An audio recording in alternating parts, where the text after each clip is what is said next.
Good morning all. अभी तक के क्लास में हम लोगों ने शिक्षा का भिन्न भिन्न उद्देश्य देखा कि समय और स्थान के अंतराल में शिक्षा का उद्देश्य कैसे बदलता चला गया। और आज हम लोग जिस आधुनिक युग में जी रहे हैं, अभी शिक्षा का क्या उद्देश्य है, इन सब बातों पे हम लोग चर्चा कर चुके हैं। लेकिन आज हम लोग एक नए टॉपिक को स्टार्ट करेंगे, एक नए बिंदु को बहुत विस्तार से देखने की कोशिश करेंगे और उसको बहुत नज़दीक से जानने का प्रयास करेंगे कि पाठ्य सहगामी व सहशैक्षिक क्रियाएं होते क्या हैं या ये क्यों इम्पोर्टेंट हैं, जिसे हम लोग अंग्रेजी भाषा में को करिकुलर एक्टिविटी या को एजुकेशनल एक्टिविटी के नाम से जानते हैं।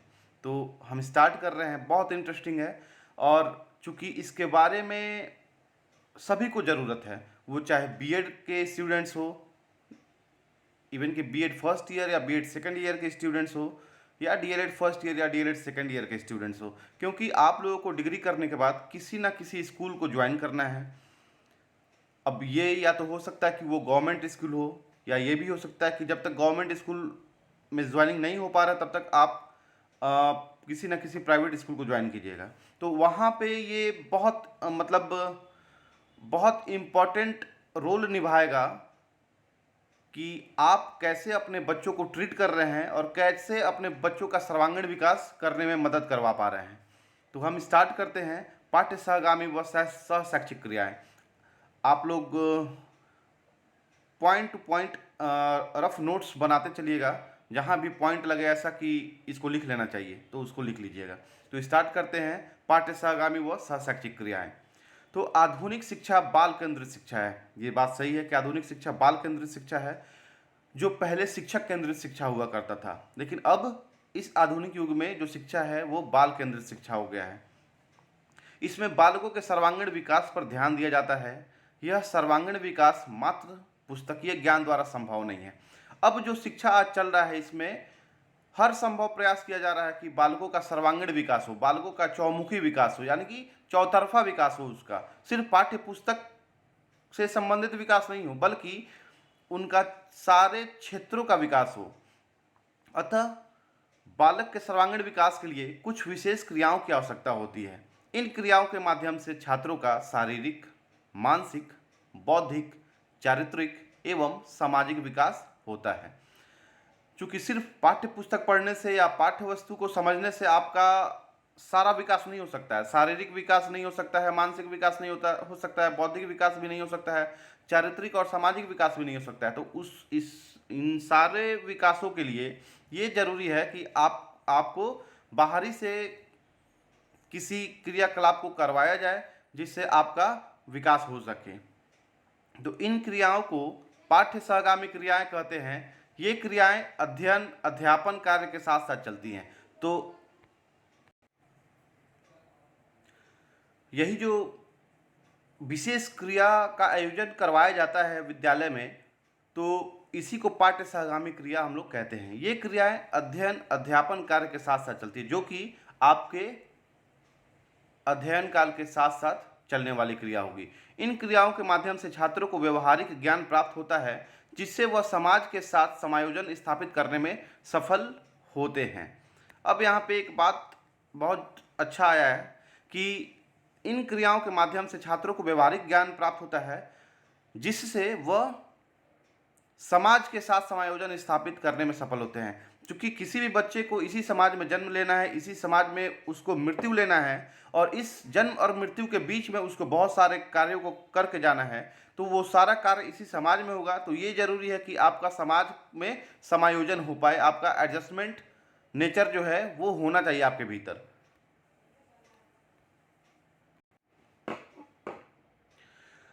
अब हम आगे बढ़ेंगे और देखेंगे कि पाठ्य सहगामी क्रियाओं का अर्थ, मीनिंग ऑफ को करिकुलर एक्टिविटीज़। तो शिक्षण अधिगम प्रक्रिया में वैसी सभी गतिविधियां या क्रियाकलाप जो विषय वस्तु के शिक्षण के साथ साथ चलती रहती हैं। शिक्षण अधिगम प्रक्रिया में वैसी सभी गतिविधियां या क्रियाकलाप जो विषय वस्तु के शिक्षण के साथ साथ चलती रहती हैं तथा विद्यार्थियों के अधिगम को प्रत्यक्ष या अप्रत्यक्ष रूप से प्रभावित करती हैं, पाठ्य सहगामी क्रियाएं कहलाती हैं। तो शिक्षण अधिगम, जो भी शिक्षण कार्य चलते रहेगा, उसके साथ वैसा सारा गतिविधि और क्रियाकलाप जो विषय वस्तु के साथ साथ चलता रहे और वो विद्यार्थी को कहीं ना कहीं प्रत्यक्ष रूप से या अप्रत्यक्ष रूप से प्रभावित करे, तो उसी को पाठ्य सहगामी क्रिया हम लोग कहते हैं।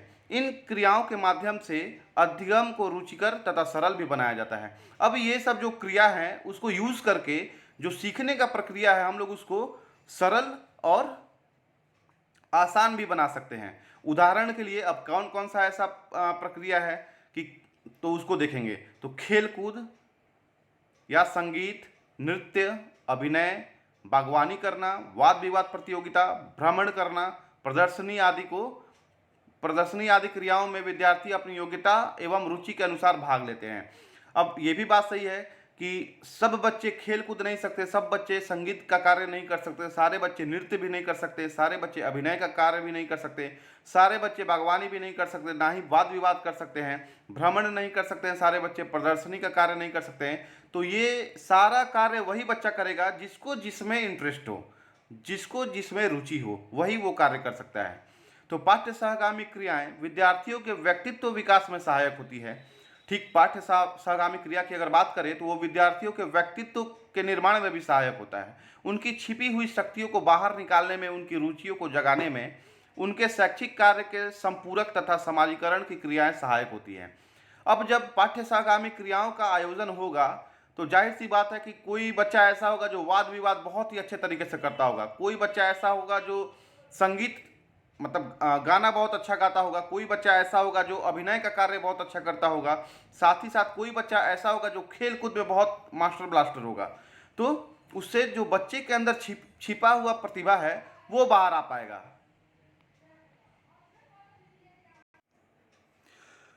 तो बात वही है कि पाठ्य सहगामी क्रियाएं विद्यार्थियों के व्यक्तित्व विकास में सहायक होती है, साथ ही साथ उनकी छिपी हुई शक्तियों को बाहर निकालने में, उनकी रुचियों को जगाने में, उनके शैक्षिक कार्य के संपूरक तथा समाजीकरण की क्रियाएं सहायक होती हैं। पाठ्य सहगामी क्रियाएं विद्यार्थी के शारीरिक, मोटर, साहित्यिक, सांस्कृतिक, नागरिकता एवं मनोवैज्ञानिक तथा सौंदर्यात्मक विकास में सहायक होती हैं। अब एक पाठ्य सहगामी क्रिया है और आप लोग खुद देख रहे होंगे कि कैसे बच्चों का चौमुखी विकास होते जा रहा है, जहाँ बच्चों का शारीरिक विकास भी हो रहा है, जहाँ बच्चों का साहित्यिक विकास भी हो रहा है, जहाँ बच्चों का सांस्कृतिक विकास भी हो रहा है, नागरिकता का विकास हो रहा है, मनोवैज्ञानिक विकास हो रहा है, उनका सौंदर्यात्मक विकास हो रहा है, उनका राजनीतिक विकास हो रहा है। बहुत सारा विकास जुड़ा हुआ है इस पाठ्य सहगामी क्रिया से। तो ये बहुत ही जरूरी है कि पढ़ाई के साथ साथ ऐसा क्रियाकलाप करवाते रहा जाए जिससे कि बच्चे बहुत अच्छे तरीके से अपना सर्वांगीण विकास कर सकें। अब हम आगे बढ़ेंगे और देखेंगे कि पाठ्य सहगामी क्रियाओं की परिभाषा क्या है। तो शिक्षा शब्दकोश के अनुसार पाठ्य सहगामी क्रियाएं वे विद्यालय परिवर्तित बाल क्रियाएं हैं जिन्हें प्रशासकीय व्यवस्था और संगठनात्मक अंतर्ग्रस्तता की अपेक्षा रहती है, जो अधिक प्रतिरूपी कला शिक्षण से कुछ भिन्न है। ठीक उसी के अनुरूप माध्यमिक शिक्षा आयोग के अनुसार, यानी कि माध्यमिक शिक्षा आयोग भी ये बोला है पाठ्य सहगामी क्रिया के बारे में कि पाठ्य सहगामी क्रियाएं विद्यालय की पाठ्यक्रम क्रियाओं का एक अभिन्न अंग है। तो पाठ्य सहगामी क्रिया जो है वो विद्यालय का पाठ्यक्रम के साथ चलने वाला एक अभिन्न अंग है और इनकी समुचित ढंग से व्यवस्था करना और अधिक आवश्यक है। और यहाँ माध्यमिक शिक्षा आयोग ये भी कह रहा है कि ये जो पाठ्य सहगामी क्रिया, ये जो को करिकुलर एक्टिविटी है, इनका समुचित ढंग से व्यवस्था किया जाए और इसका अधिक से अधिक लाभ उठाया जा सके। अगर हम किसी भी चीज़ का समुचित ढंग से व्यवस्था नहीं करेंगे, उसका मैनेजमेंट नहीं करेंगे, तो जाहिर सी बात है उसका लाभ हम ज़्यादा नहीं उठा सकते हैं। तो अगर इसका आयोजन समुचित ढंग से किया जाता है तो ये महत्वपूर्ण दृष्टिकोण एवं गुणों को विकसित करने में सहायक सिद्ध होगा। अब अगर हम इस पाठ्य सहगामी क्रिया को बहुत व्यवस्थित रूप से कर दे रहे हैं तो हमें फ़ायदा क्या होगा? फ़ायदा ये होगा कि ये महत्वपूर्ण दृष्टिकोण एवं गुणों को विकसित करेगा बच्चों के भीतर। पाठ्य सहगामी क्रियाएं एक ऐसा पाठ्यक्रम है जो मुख्य पाठ्यक्रम के पूरक के रूप में कार्य करता है, जो छात्रों के व्यक्तित्व का विकास करने के साथ ही कक्षा शिक्षण को मजबूत करने में सहायक होता है। अब ये पाठ्य सहगामी क्रिया का एक और रूप हम लोग देखते हैं कि वो सिर्फ बच्चों को डेवलप करने का काम नहीं कर रहा है, वो बच्चों को डेवलप करने के साथ साथ कक्षा शिक्षण को मजबूत करने में भी सहायता प्रदान कर रहा है। इस तरह के कार्यक्रम स्कूल के नियमित कक्षाओं के बाद आयोजित किया जाता है और ये जो भी को करिकुलर एक्टिविटी है वो नियमित क्लास चलने के बाद ही इसका आयोजन किया जाता है, इसलिए उन्हें पाठ्येतर गतिविधियां भी कहा जाता है। पाठ्येतर गतिविधियां मीन्स कि पाठ्य उत्तर, पाठ के बाद जो गतिविधि होगा उसी को करिकुलर एक्टिविटी कहते हैं। अब दूसरे शब्दों में हम लोग को करिकुलर एक्टिविटी को ऐसे भी समझ सकते हैं कि पाठ्य सहगामी क्रियाएं वे क्रियाएं होती हैं जिनमें विद्यार्थियों को विविध प्रकार के शैक्षिक अनुभव मिलते हैं तथा उनसे विद्यार्थियों का शारीरिक, मानसिक एवं संवेगात्मक विकास होता है, चाहे वे क्रियाएं विद्यालय के अंदर आयोजित हो या बाहर। ये पाठ्यक्रम का बहुत ही महत्वपूर्ण अंग है।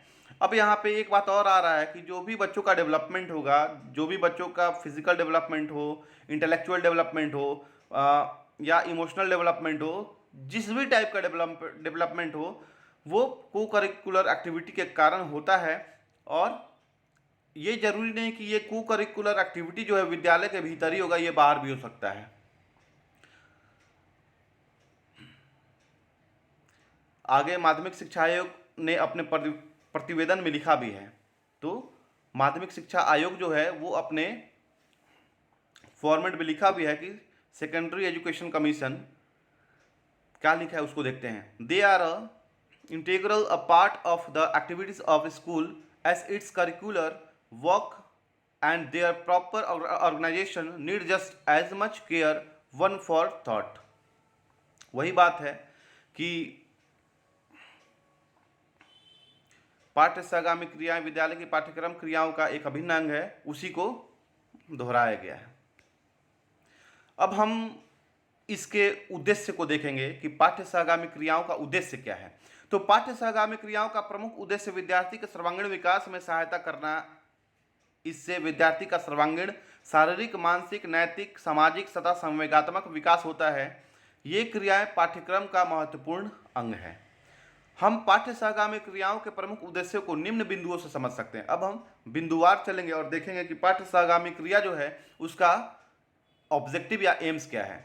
तो पहला जो को करिकुलर एक्टिविटी का एम है वो ये है कि छात्रों का सर्वांगीण विकास करना, यानी कि छात्रों का चौमुखी विकास करना।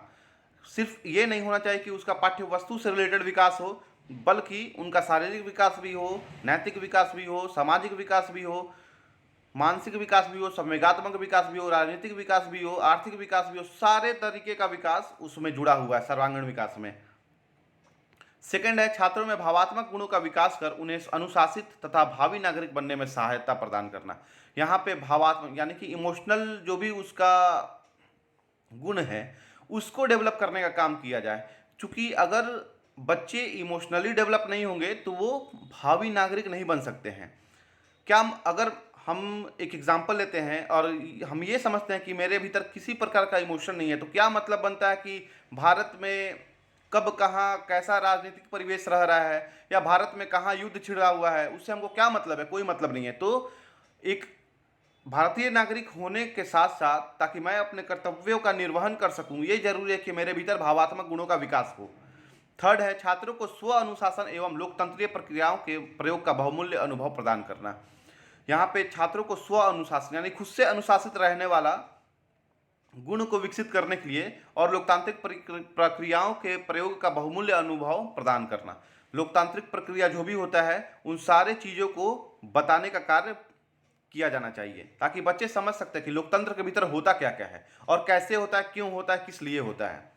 फोर्थ है कि विभिन्न वातावरण से आए छात्रों में सहयोग की भावना का विकास कर उन्हें भावनात्मक रूप से एक बनाना। क्योंकि विद्यालय में बहुत सारे परिवार, बहुत सारे समुदाय, बहुत सारे जाति से बहुत सारे विभिन्नता लिए हुए बच्चे आते हैं और वहाँ पे सहयोग की भावना को डेवलप करने का काम करना होगा। क्योंकि सहयोग की भावना अगर हम डेवलप नहीं करेंगे तो वो इमोशनली सारे बच्चों के साथ अटैच नहीं हो पाएंगे। तो कहीं ना कहीं ये जो अटैचमेंट है वो आपके आने वाले कल को संजोने का काम करेगा। फिफ्थ है विद्यालय के संपूर्ण शैक्षिक एवं सांस्कृतिक कार्यक्रमों को सफल बनाना। को करिकुलर एक्टिविटी का जो पांचवा उद्देश्य है वो ये है कि विद्यालय का संपूर्ण शैक्षिक एवं सांस्कृतिक कार्यक्रम को सफल बनाया जाए। तो जितना भी शैक्षिक कार्यक्रम हो, जैसे सेमिनार हुआ, एग्जाम हुआ, पढ़ाई हुआ, और जो भी सांस्कृतिक कार्यक्रम हो जैसे नृत्य प्रतियोगिता, सिंगिंग कंपटीशन, फिर से एनुअल डे, ये सब सारे चीज़ों को अच्छे तरीके से निष्पादित करवाना ही को करिकुलर एक्टिविटी का कार्य है। सिक्स्थ है कि विद्यालय तथा समाज के पारस्परिक संबंधों को प्रगतिशील बनाना। अब यहाँ पे ये को करिकुलर एक्टिविटी का ही उद्देश्य है कि विद्यालय और समाज के पारस्परिक संबंधों को प्रगतिशील बनाया जाए। तो अब विद्यालय और समाज के पारस्परिक संबंधों को प्रगतिशील कैसे हम बनाएंगे? तो को करिकुलर एक्टिविटी के माध्यम से ही। कभी हम लोग विद्यालय में ये भी सुनते हैं कि गार्जियन कॉल हुआ है, तो गार्जियन कॉल क्यों होता है? गार्जियन कॉल इसलिए होता है ताकि विद्यालय और समाज को एकजुटता के साथ आगे बढ़ाया जा सके। सेवेंथ, विद्यार्थियों की आंतरिक प्रतिभा तथा शक्तियों को बाहर लाना। जो को करिकुलर एक्टिविटी का मुख्य उद्देश्य है वो ये भी है कि विद्यार्थियों के भीतर की जो प्रतिभा छिपी हुई है और जो शक्ति, जो ताकत छिपी हुई है, उसको किसी न किसी रूप से बाहर लाया जाए। एग्जाम्पल के तौर पे हम देख सकते हैं कि कोई विद्यार्थी गाने में बहुत अच्छा होता है, कोई विद्यार्थी पढ़ने में बहुत अच्छा होता है, कोई विद्यार्थी नाचने में बहुत अच्छा होता है, कोई विद्यार्थी वाद विवाद डिबेट कंपटीशन के लिए बहुत अच्छा होता है, कोई विद्यार्थी भाषण देने में बहुत एक्सपर्ट होता है। तो उसके भीतर के प्रतिभा को जगाने का काम कौन करेगा? यही को करिकुलर एक्टिविटी करेगा, ताकि बच्चे और इंटरेस्टेड होकर आगे बढ़ें। 8 है बालकों के रुचि तथा सौंदर्य को बढ़ाना। ठीक, रुचि वैसे ही बढ़ेगा जो बात अभी हम लोग कर रहे हैं कि को करिकुलर एक्टिविटी के माध्यम से ही उनके भीतर इंटरेस्ट आएगा। अब 10 बच्चे हैं, उसमें से 3 बच्चे ऐसे हैं जो वाद विवाद प्रतियोगिता करना चाहते हैं, तो जिसमें से एक बच्चा ऐसा है जो कि हेजिटेट हो रहा है, तो वो जो बच्चा हेजिटेट हो रहा है उसके भीतर इंटरेस्ट हम जगाएंगे कि तुम कर सकते हो, यू कैन डू इट। तो इस तरीके से उसके भीतर रुचि उत्पन्न होगा और वो विद्यालय के इस क्रिया से जुड़ पाएगा। 9th है छात्रों में सामाजिक गुणों का विकास कर उन्हें अच्छे नागरिक बनने में प्रेरित करना। चूंकि बच्चे समाज के ही अभिन्न अंग हैं और आने वाले देश के भावी नागरिक हैं, तो कहीं ना कहीं ये जरूरी है कि उनके भीतर का सामाजिक गुण जो है उनको विकसित किया जा सके। अगर बच्चों के भीतर सामाजिक गुणों को विकसित कर देंगे तो ये तो 100% गेन होने वाला बात है कि वो आगे चल के इस देश के लिए अच्छे नागरिक साबित होंगे। और लास्ट उद्देश्य है विद्यार्थियों को सकारात्मक दृष्टिकोण प्रदान करना, यानी कि एक पॉजिटिव एनर्जी देना विद्यार्थियों को। किसके माध्यम से? को करिकुलर एक्टिविटी के माध्यम से। तो इस तरीके से हम लोगों ने देखा कि पाठ्य सागामी क्रियाओं के उद्देश्य क्या है, ऑब्जेक्टिव ऑफ को करिकुलर एक्टिविटी, कि पाठ्य सागामी क्रिया का मुख्य उद्देश्य क्या है उसको हम लोगों ने देखा। साथ ही पाठ्य सागामी क्रियाओं के परिभाषा को देखा। पाठ्य सागामी क्रियाओं का अर्थ क्या है, मतलब कि एक कॉन्सेप्ट को देख लिए कि को करिकुलर एक्टिविटी या को एजुकेशनल एक्टिविटी होता क्या है। अब नेक्स्ट क्लास जब भी होगा तो उसमें हम लोग आगे चलेंगे और बहुत विस्तार से जानने की कोशिश करेंगे कि पाठ्य सागामी क्रियाओं की आवश्यकता एवं महत्व क्यों है, नीड्स एंड इम्पॉर्टेंस ऑफ को करिकुलर एक्टिविटी। आशा करता हूं कि सारे लोगों को बहुत अच्छे तरीके से समझ में आया होगा। फिर भी अगर किसी को कन्फ्यूज़न कहीं भी हो तो आप लोग कमेंट बॉक्स में उसको डालिएगा। नेक्स्ट क्लास में पहले उस कन्फ्यूज़न को हम लोग दूर करेंगे, फिर क्लास को कंटिन्यू करेंगे। Thank you.